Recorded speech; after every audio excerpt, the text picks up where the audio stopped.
നെന്മാറ വേട്ടയ്ക്കൊരുമകൻ ക്ഷേത്രത്തിലെ അയ്യപ്പ ഭജന ഭക്തി പുരസ്സരം അരങ്ങേറി. നെന്മാറദേശം അയ്യപ്പ സേവാ സംഘത്തിന്റെ ആഭിമുഖ്യത്തിൽ നടന്ന ഭജനയ്ക്ക് നിരവധി ഭക്തജനങ്ങൾ പങ്കെടുത്തു. ദേശം ഭാരവാഹികളും ക്ഷേത്രം ഭാരവാഹികളുമായ N Hariprasad, R K Karunakaran തുടങ്ങിയവരും പങ്കെടുത്തു.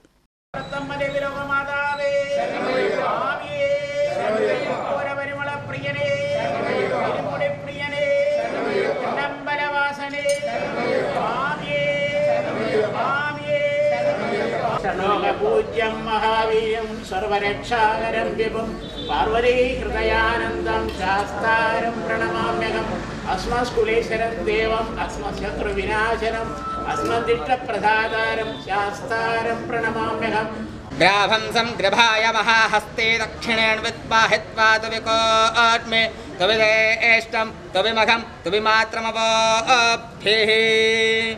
എല്ലാവർക്കും വേട്ടയ്ക്കൊരുമകൻ ട്രസ്റ്റിന്റെ പേരിൽ നന്ദി രേഖപ്പെടുന്നു.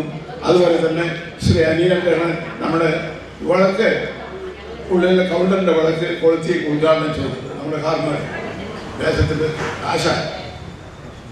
അതുപോലെ തന്നെ എല്ലാവരും ഇവിടെയുണ്ട്. നിങ്ങളുടെ എല്ലാ ഭക്തന്മാരുടെ സഹായം കൊണ്ടാണ് നമുക്ക് ഈ കൗണ്ടർ ഇവിടെ സ്ഥാപിക്കാൻ സാധിച്ചത്. ഈ അമ്പലം പുനരുദ്ധാരണത്തിന് ശേഷമാണ് ഇന്ന് നെന്മാറയിൽ കാണുന്ന സർവ്വവിധ ഐശ്വര്യങ്ങളും ഉണ്ടായിട്ടുണ്ട്. 1956 വന്നത്.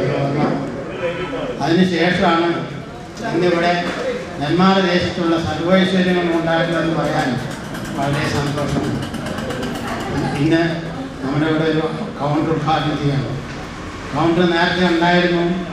അത് നമ്മുടെ അമ്പലത്തിൻ്റെ തെക്ക് ഭാഗത്ത് താൽക്കാലികമായിട്ട് ചെയ്തായിരുന്നു. അത് ഒഴിച്ചു മാറ്റിയിട്ടാണ് അമ്പലം പുനരുദ്ധാരണം ചെയ്തത്. ക്ഷേത്രം വഴിപാട് കൗണ്ടർ കാരണവന്മാരായ രാമചന്ദ്രമേനോനും പി സുധാകരനും ചേർന്ന് ഉദ്ഘാടനം ചെയ്തു.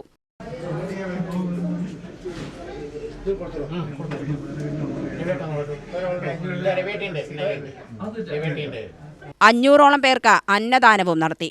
മണ്ഡലകാലത്ത് വർഷം തോറും നടത്തിവരാറുള്ള അയ്യപ്പ ഭജനയാണ് നടന്നത്. UTV news, Palakkad.